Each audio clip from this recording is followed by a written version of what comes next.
Good morning children.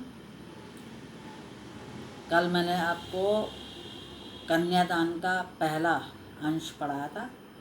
आज आप कन्यादान कविता का ही दूसरा अंश पढ़ेंगे। माँ ने कहा, पानी में झांककर अपने चेहरे पर मत रीझना। रीझना का मतलब होता है प्रसन्न होना। तो माँ ने बेटी को विदा करते समय सावधान किया, उसको शिक्षा दी कि अपने सौंदर्य पर इतराना मत, कि मैं बहुत खूबसूरत हूँ, इस बात पर इतराना मत। सजग रहना, सावधान रहना और किसी के प्रशंसा सूचक शब्दों में न उलझकर अपने जीवन को बंधन मुक्त रखना। ये शिक्षा दे रही है माँ उसे। पहली लाइन का, पहली पंक्ति का अर्थ है, माँ ने बेटी को विदा करते समय उसे सावधान किया कि अपने सौंदर्य पर इतराना मत, सजग रहना, सजग माने सावधान रहना, और किसी के प्रशंसा सूचक शब्दों में न उलझकर अपने जीवन को बंधन मुक्त रखना।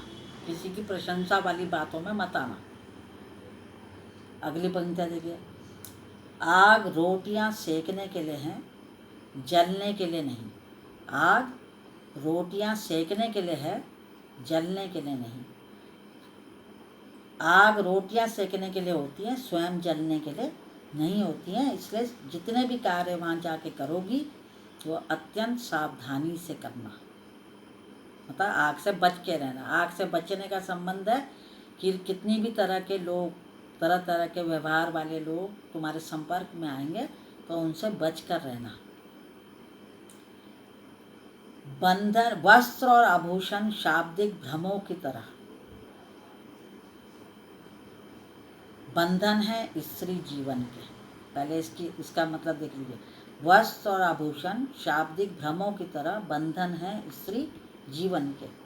तो शाब्दिक भ्रम की तरह अर्थात प्रशंसा सूचक शब्दों की तरह वस्त्रों और आभूषणों के भ्रमों में मत पड़ना। वस्त्र और आभूषण के भ्रम में मत पड़ना।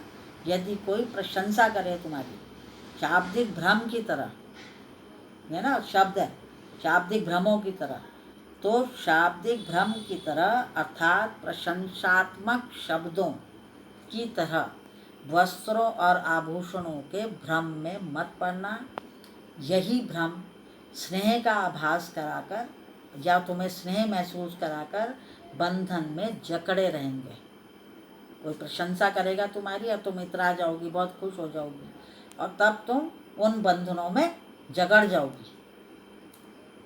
माँ ने कहा, लड़की होना पर लड़की जैसी दिखाई मत देना। इस पंक्ति का ध्यान से सुनिए कि तुम लड़की की तरह मर्यादित व्यवहार करना। लड़की तो वही, ये तो ना लड़की मत होना लड़का बन जाना, ये मतलब नहीं है। कि माँ ने कहा लड़की होना पर लड़की जैसी दिखाई मत देना का अर्थ है कि तुम लड़की की तरह, लड़की की मर्यादाओं की तरह व्यवहार करना, किंतु सामान्य और कमज़ोर लड़की की तरह अत्याचार सहने के लिए दुर्बलता मत दिखाना। कमजोरी मत दिखाना अपनी, कि तुम साधारण लड़की हो और तुम कोई भी अन्याय करेगा तुम पर और तुम उसे सहन कर लोगी। तुम हर तरह के शोषण का साहसपूर्वक मुकाबला करना। माँ उसे विदा करते समय ये सब प्रकार की शिक्षाएं दे रही है। तो प्रायः जो सुंदर स्त्री होती है, तो मैंने आपको अर्थ बता दिया, आप थोड़ा सा और समझ लीजिए कि प्रायः जो सुंदर स्त्री होती है वो अपनी सुंदरता सुनकर, सुंदरता की प्रशंसा सुनकर बहुत खुश हो जाती है, और प्रशंसा के बंधन में बंधी रहकर कमज़ोर बनकर ही रहना पड़ता है। इसे अपना सर्वस्व मानकर घर की चार दीवारी में वो बंद कर रह जाती है। तो परंपराओं के निर्वाह तक सीमित रहना पड़ता है ना।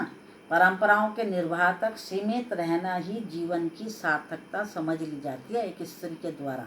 यदि उसे वस्त्रों का, आभूषणों का कोई लालच देता है तो लड़की प्रशंसा अपनी बहुत सुनती है तो वह बंद कर रह जाती है घर की चार दीवारी में। कहने का मतलब ये है, माँ ने बेटी को सावधान किया कि अपने चेहरे के सौंदर्य को देखकर या वस्त्र आभूषण को देखकर या किसी के प्रशंसापूर्ण शब्दों को सुनकर खुश मत होना, क्योंकि ये सब स्त्री जीवन को बंधन में डालने के कारण बन जाते हैं। लोगों के प्रशंसात्मक शब्दों को सुनकर लोग भ्रम जाल में आ जाते हैं, जिसका परिणाम अच्छा नहीं होता, भ्रम में पड़ जाते हैं।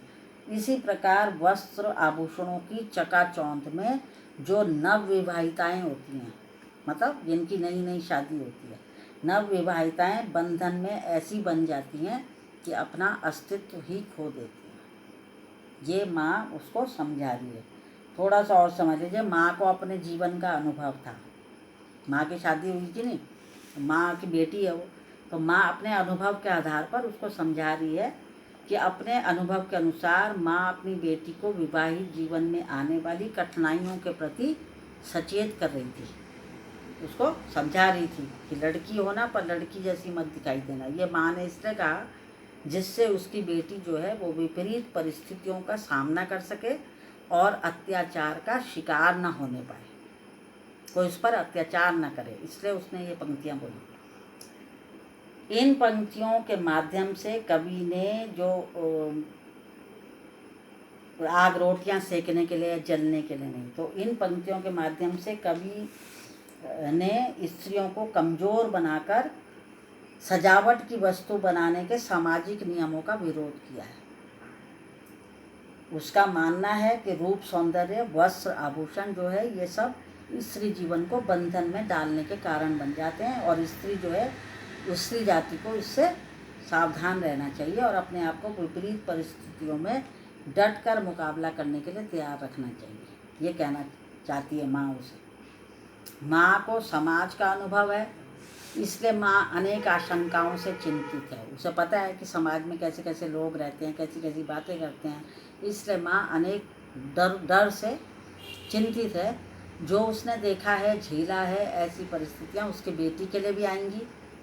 तो माँ ये भी जानती है कि मेरी बेटी अभी सरल हृदया है, अभी बड़ी सरल है, ना समझ है, इसको इतनी समझ नहीं है, सामाजिक कठिनाइयों का उसे किंचित भी अनुभव नहीं है, जरा भी अनुभव नहीं है उसकी बेटी को।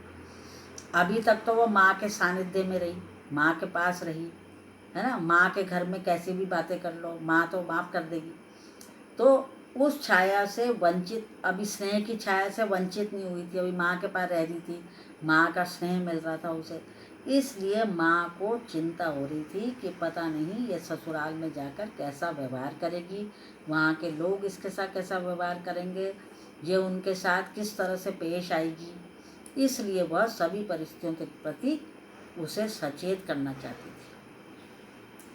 ठीक है, माँ ने अपना दायित्व समझा, इसको अपना कर्तव्य समझकर बेटी को तरह तरह की शिक्षाएं दी कि पानी में झांककर सौंदर्य से अभिभूत मत होना, मतलब अपने सौंदर्य पर मत इतराना, वस्त्रों और आभूषणों को बंधन मत बनने देना। आभूषण बंधनों में बांधने के लिए नहीं होते हैं, बल्कि क्या करने को होते हैं? आभूषण सौंदर्य की वृद्धि करने को होते हैं, सुंदरता बढ़ाने के लिए होते हैं। लालच मत करना इनका। मर्यादाओं का पालन करने वाली लड़की बनकर रहना, लेकिन बेचारी भोली दिखने वाली मत बनना, नहीं तो सब तुम्हारा शोषण करेंगे, तुम पर अत्याचार करेंगे, तुम्हें अपनी उंगलियों पर नचाएंगे। इसलिए मर्यादाओं का पालन करना, एक लड़की की मर्यादा जो होती है उसमें रहना, इतनी भोली भाली भी मत बनना कि कोई अत्याचार करता रहे और तुम उसे सहन करती रहो।